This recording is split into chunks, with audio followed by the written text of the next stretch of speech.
오늘 아침 뉴스 연구소. 오늘 아침 뉴스의 맥을 짚어드리는 시간 뉴스 연구소. 오늘도 두 분의 연구위원 나오셨어요. CBS 박초롱 기자, 뉴스톱 김준일 대표, 어서 오십시오. 안녕하세요. 뉴스가 많네요. 오늘 첫 연구 과제는 뭘 골라오셨습니까? 네, 이명박 박근혜 전 대통령의 사면론과 관련해서 문재인 대통령이 국민 공감대를 생각지 않을 수 없다면서 국민 통합에 도움이 돼야 한다고 답했습니다. 예. 지난 4.7 재보궐선거에서 당선된 오세훈 서울시장과 박형준 부산시장을 청와대로 초청해 가진 오찬 자리에서 나온 얘기인데요. 어제 얘기죠? 네, 박형준 부산시장이 이 두 명의 전직 대통령을 언급하며 저희를 불러줬듯 큰 통합을 제고해 주시기를 부탁드린다고 언급한 데에 답변을 내놓은 겁니다. 네네. 사실상 현 시점에서 사면을 결정하기는 어렵다는 뜻으로 읽히는데요. 앞서서 지난 1월 신년 기자회견에서도 문재인 대통령은 지금은 사면을 말할 때가 아니다. 국민이 공감하지 않는다면 사면이 통합의 방안이 될 수 없다고 밝힌 바가 있습니다.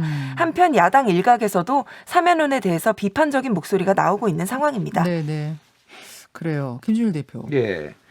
사면론. 그러니까 제가 언제였죠? 한 달 전쯤에 유승민 의원과 인터뷰를 했을 때도 사면론에 대해 이제 통합 때문에 필요하다라는 이야기를 하긴 했었어요. 그 얘기는 뭐냐면은 당에서 그런 생각을 가지고 있는 분들이 있는 건 사실이었거든요. 근데 어제 신임 서울시장, 부산시장과 대통령이 처음으로 만난 자리에서 사면이 나온 건 좀 의외였습니다. 그렇죠. 왜 꺼냈을까요? 일단 전체적으로 기류를 좀 봐야 돼요. 어제 주호영 그 당대표 권한대행 원내대표가 어제 비대위 회의가 끝난 다음에 기자들한테 또 그 얘기를 했어요. 사면론을. 네. 문재인 대통령이 결단할 문제다. 이런 거고 사면 요구 관련해서 비판은 들어본 적 없다. 사면은 많은 사람들이 바라고 있다. 이렇게 얘기를 했어요. 예. 그리고 초선인 황보승 의원도 어제 JTBC에 나와가지고 박근혜 대통령이 지금 22년 받았는데 형 자체가 좀 과하다는 국민적 여론도 있다.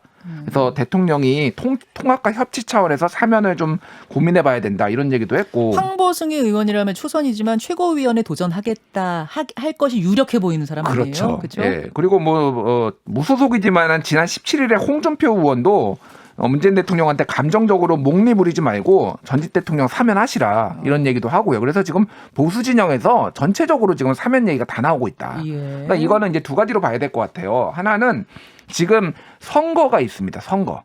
그러니까 여당, 야당 당대표 선거가 있어요. 그렇죠.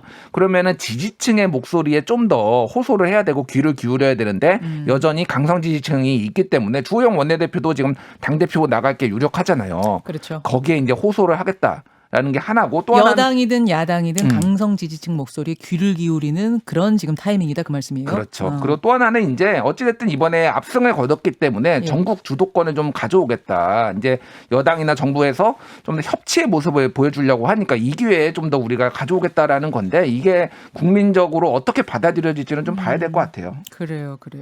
박조롱 기자. 네. 그 야당 안에서 그러니까 국민의힘 안에서도 모두 똑같은 목소리만 나오는 건 아니죠?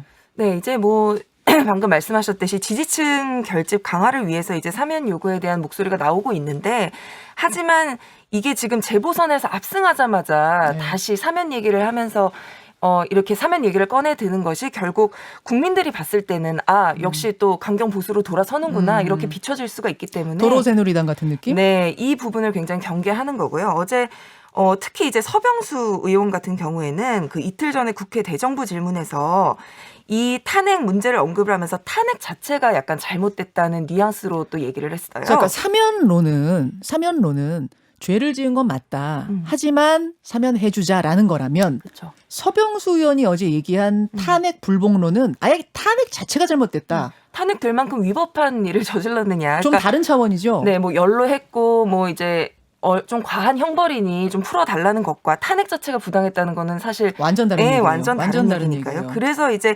내부에서 뭐 조수진 의원 같은 경우에도 대통령 탄핵도 역사다. 선택적으로 수용해서는 안 된다.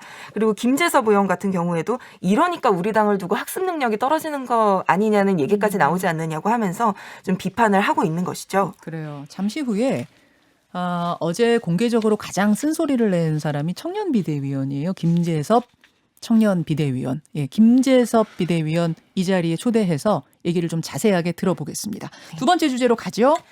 네, 백신 얘긴데요. 아스트라제네카 백신을 맞은 뒤 사지마비의 피해를 입었다는 간호조무사 사건이 청와대 국민청원에 올라와서 이목을 끌었죠. 간호조무사 40대 A씨 무슨 일이 벌어진 겁니까? 지난달 12일 이분이 간호조무사기 때문에 의료진이기 때문에 이제 백신을 우선적으로 맞았는데 아스트라제네카요. 예, 이후에 급성 파종성 뇌척수염이 온 건데요. 이 가족이 국민청원에 글을 올렸습니다. 보상 결정이 너무 늦어서 일주일에 400만 원이나 드는 치료비를 감당하기가 어렵다. 그리고 초기 증상, 뭐 이상 반응에 대한 감시 체계도 매우 허술했다. 이렇게 주장을 했습니다. 게다가 경기 하동군청의 한 공무원이 이분은 지난달 16일에 아스트라제네카 백신을 맞았는데 네네. 이후에 뇌출혈을 일으켜서 팔과 다리에 마비가 오는 사례도 발견이 됐는데요. 또 80대 여성이 백신을 맞고 돌아오는 택시 안에서 사망을 한 경우도 있었습니다. 이분 같은 경우는 유가족이 우리 어머니 건강하셨다. 근데 맞고 돌아오는 택시 안에서 갑자기 피를 토하면서 돌아가셨다. 이렇게 지금 주장하고 있는 거죠. 그렇죠. 그래서 이렇게 백신 접종 후에 이상 증상 사례가 속속 나타나면서 백신 피해 부작용, 뭐 부작용에 대한 대처, 그리고 보상 절차까지 이런 관심으로 좀 이어지고 있는데요. 이런 가운데 국내 백신 접종이 실시된 뒤 첫 피해 보상 심의위원회가 오는 27일 날 열립니다. 네. 코로나 백신을 맞고 부작용으로 피해를 입은 경우 그 인과성이 인정되면 피해에 대한 보상을 지급하는 절차입니다. 백신 때문인지 아니면은 원래 몸 상태가 좋지 않은 분이 시기적으로 그 앞에 백신을 맞은 건지 이걸 가리는 거잖아요. 그렇죠. 따져보죠. 일단 급성 파종성 뇌척수염이란 게 뭐냐면은 이런 거예요. 세포 안에 단백질이 있는데 네. 항체가 이거를 외부 뭐 병균 같은 걸로 오인을 하는 거예요. 그래서 그거를 공격을 하는 겁니다. 그래서 이게 이제 신경 마비가 온다든지 뭐 이런 건데 네. 이게 유럽 의약품청에서는 아스트라제네카의 부작용으로 공식으로 인정된 적이 없어요. 그러니까 이게 이제 그 발발한 적이 없다라는 거죠. 아스트라제네카 백신을 맞고. 그럼 이 지금 40대 간호조무사여서 사지마비가 왔다는 그 여성의 케이스는 전 세계적으로 아직 인정받지 못한 케이스예요? 그렇죠. 인정받지 못한 케이스니까 그러니까 이거는 조사를 해봐야 돼요. 그러니까 물론 이제 이분들 입장에서는 원인이 백신밖에 없다라고 이제 생각을 하실 수밖에 없는 그런 정황이 있는 거죠. 왜냐하면은 예. 얘기 들어보니까 40대 간호조무사 건강하게 일하던 분이고 뭐 주사 맞기 전까지 멀쩡하던 사람이 갑자기 척수에 문제가 생겨서 사지마비가 왔다는 거는 그 백신밖에는 어떤 것도 얘기할 수 없다. 뭐 이런 거거든요. 그렇게 이제 보시는 건데 이제 100만 명 중에 0.3명 정도 이게 발생을 합니다. 그러니까 이 병이 이 병 자체가요. 통계적으로 보면은 급성으로. 예. 그러니까 이제 아주 뭐 이제 희귀한 질병은 맞는데 예. 그래서 이제 방역 당국이 이제 조사를 이제 해볼 필요가 있는 거고 예. 이분들이 지금 지난달에 발생을 했는데 피해 보상 그 서류를 아직 접수를 안 해가지고 27일에 열리는 거에는 안 된대요. 그게 이제 검토가 안 된대요. 첫 심의위원회에서는. 예, 그래서 다음 달에 열리는 거. 이번 달에 다 서류를 내면은 다음 예. 달에 이제 검토를 한다라는 건데 예. 지금 뭐 하루에 400만 원씩 들어간다, 돈이 없다 이렇게 얘기를 해서 이거를 이제 어떻게 정부가 조치를 할지를 좀 봐야 될 것 같아요. 일단 심의위에 이번에 오르진 않더라도 대통령이 좀 챙겨보라고 어제 주문을 했죠. 그렇죠. 워낙 그 케이스. 화제가 지금 네. 된 상황이니까 그렇게 좀 특별히 주문을 한 거죠. 그래요. 이런 상황에서 이재명 경기지사가 어제 백신과 관련해서 또 언급을 했죠. 예, 그러니까 지금 다른 대안들을 지금 만들어야 된다 정부가. 그러면서 이제 스푸트니크 백신을 이재명 지사는 직접 언급하지는 않았는데 경기도에서 회의를 해가지고 스푸트니크 그 러시아 스푸트니크 V 백신을 포함해서 예. 백신의 공개 검증의 장을 만들자. 한마디로 지금 한국에 들어오지 않은 백신들 다 안전성, 효능 이런 거 다 우리가 테스트 해가지고 들어올 수 있으면 다 들어오자. 빨리 집단 면역 하려면 필요한 거 아니냐 이런 얘기를 지금 계속 주장을 하고 있는데 이건 어쨌든 어떤 뭐 현 정부하고의 약간의 차별화 이런 걸로 볼 수가 있겠고 근데 이게 지금 민주당 당대표 후보들도 뭐 송영길 의원이나 이런 분들도 지금 계속 얘기를 하고 있어요. 스푸트니크. 예. 러시아 거. 그거 들어오자 뭐 이런 얘기를 이제 방송에 나가서 하고 있어서 이제 정부가 어떻게 반응할지 좀 봐야 될 것 같아요. 그 백신 스와프요. 네. 그건 어떻게 돼가고 있는 거예요? 정의용 외교부 장관은 협의 중이다. 미국하고 백신 스와프 협의 중이다 얘기했는데 또 몇 시간 후에 관훈 토론에서는 미국이 올 여름까지는 여분이 없다고 그러더라. 예. 이렇게 얘기를 하고 있고 뭐가 맞는 거예요? 뭐 이제 미국과 그런 논의가 오가고 있는 거는 확실해 보이는데 사실 그게 확정된 얘기는 아니기 때문에 약간 여지를 둔 것처럼 보이고요. 그 오늘 이제 바이든 대통령 이제 기자회견이 있었는데 밤사이에요. 예, 밤사이에. 예. 근데 그쪽에서도 이제 아직은 여유가 없다. 우리가 이제 여유가 있는지를 확실하게 한 다음에 다른 국가에 이 백신을 줄 수 있는지를 봐야 한다라고 얘기를 했거든요. 살짝 밀당 중인 느낌도 들고 좀 그래요. 네. 그러니까 비싸게 팔겠다라는 걸로 저는 읽었습니다. 그러니까 이거 호락호락 내주지 않겠다. 여유분이 없는 건 맞다. 근데 또 안 준다 이렇게 얘기는 안 했거든요. 바이든 지금 대통령이. 인접국가 뭐 예를 들면 캐나다나 멕시코의 그 아스트라제네카 백신 같은 경우에는 여유분을 미국이 줬어요. 준다고 맞아요. 이제 약속을 했어요. 그래서 뭐 아예 안 되는 얘기는 아닌데 이게 지금 말씀하신 대로 네. 밀당 중인 그런 상황으로 좀 보이기는 해요. 정상회담이 5월에 있잖아요. 한미 정상회담이. 결국 정상회담 전에 밀당을 해서 우리한테 얻어낼 걸 충분히 얻어내고 주겠다. 모더나. 뭐 이런 느낌으로 저는 읽었는데 그 얻어낼 것이 무엇이 될 것인가. 뭐 한간에서는 반도체 얘기도 하고 이야기합니다만 보겠습니다. 상황은 이렇게 돌아가고 있습니다. 세 번째로 가죠. 네. 위안부 피해자들이 일본 정부를 상대로 낸 두 번째 손해배상 청구 소송을 법원이 패소 취지로 판결했습니다. 예. 법원이 이용수 할머니 등 피해자와 그 유족 20여 명이 일본을 상대로 낸 손해배상 청구 소송을 각하했는데 이게 소송 요건을 갖추지 못했다라고 보고 본안을 아예 판단하지 않고 끝낸 겁니다. 각하. 네, 각하된 겁니다. 재판부는 일본 정부의 그 한 주권 국가, 그러니까 일본이죠. 이게 다른 나라의 재판 관할권에서 면제되는 국가 면제를 적용해야 된다고 봤습니다. 그러니까 우리나라의 재판부가 한 주권 국가인 일본에 대해서 책임을 물을 수 있느냐 이 문제죠. 재판부가 주문을 낭독하기 전에 법정을 나온 이용수 할머니는 취재진에게 너무너무 황당하다. 결과가 좋든 나쁘든 국제사법재판소로 가겠다고 눈물을 보였습니다. 정의연도 납득하기 어렵다면서 항소 여부를 할머님과 논의해서 진행하겠다고 밝혔고요. 네. 이게 논란이 되는 이유는 앞서 이 같은 중앙지방법원 네. 민사합의 34부에서 지난 1월에 판결이 똑같이 있었는데 네. 그 고 배춘희 할머니 등 위안부 피해자 12명이 이 똑같이 일본 정부를 상대로 낸 손해배상 청구 소송에서 원고 승소 판결을 한 바가 있습니다. 그랬었죠. 네.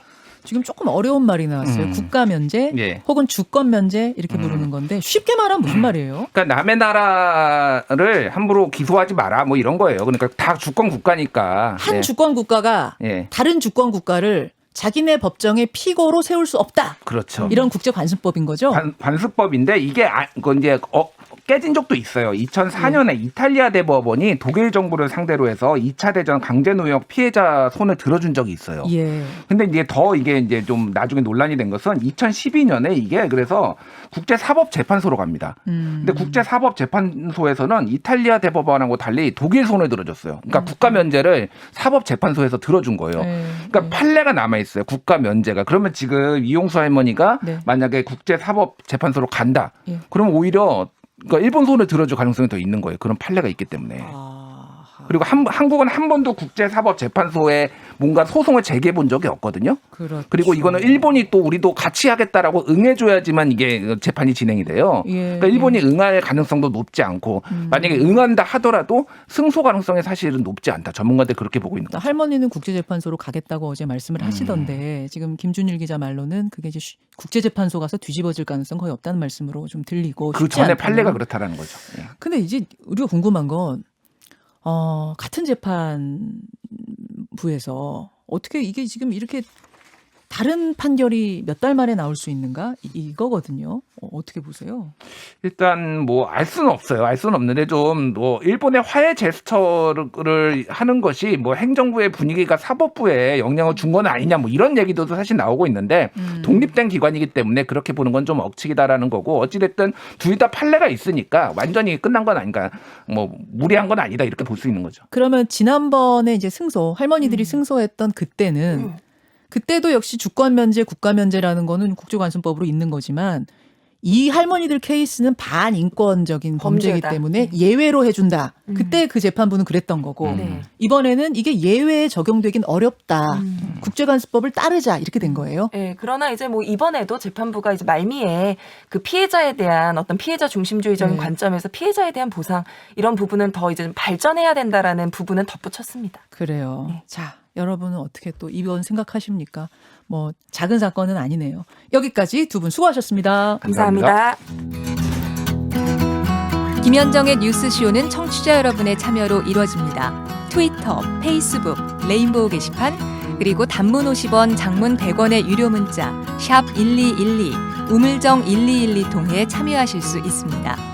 김현정의 뉴스쇼, 여러분과 함께 만듭니다.